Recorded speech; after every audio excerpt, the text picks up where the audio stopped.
Saudara, jelang pemanggilan perdana sebagai tersangka, Roy Suryo tegaskan tidak pernah mengedit ijazah Presiden ke-7 Republik Indonesia, Joko Widodo. Roy Suryo menegaskan ijazah yang diteliti Roy Suryo CS sudah dikonfirmasi keasliannya oleh KPU. Pada kesempatan ini Roy Suryo juga kembali menegaskan jika ijazah Joko Widodo adalah palsu.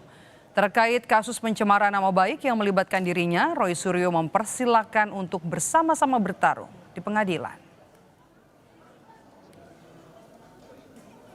Urusan pencemaran nama baik, silakan saja kita bertarung pengadilan. Ada yang namanya edit dan bahkan ijazah yang kami teliti sudah dikonfirmasi oleh KPU, ada 5 tempat sama dengan ini. Jadi mana yang diedit? Tidak ada. Dan sekali lagi 99,9% ijazah ini palsu. Sudah clear banget ya.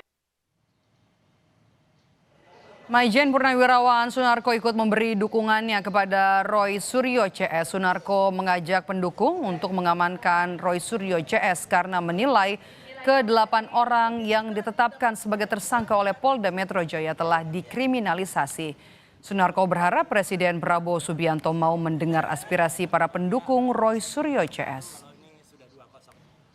Kita tunggu nanti dari suara, mari kita bersatu untuk menjaga, melindungi teman kita yang hari ini kita yakini 8 orang teman kita itu dikriminalisasi.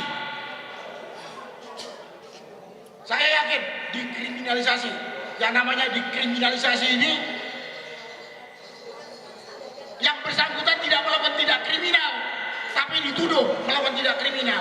Itu kan kriminalisasi. Nah, saya berharap sekali lagi Presiden Prabowo mendengarkan hal ini.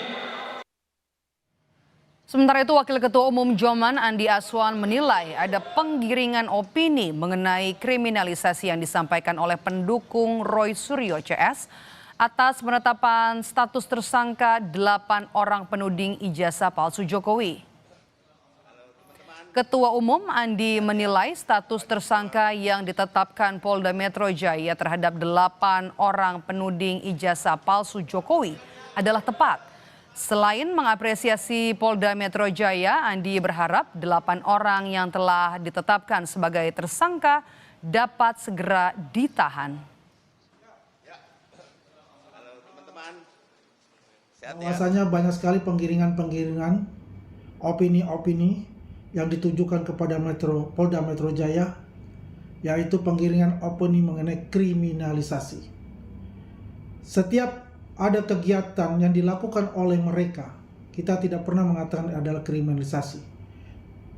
Dan fitnah maupun hoaks yang dilimpahkan oleh mereka selalu mengatakan bahwa ini adalah ilmu pengetahuan. Semoga pada tanggal 13 nanti, pada hari Kamis, akan ada penahanan kepada mereka, sehingga tidak ada lagi penggiringan opini publik.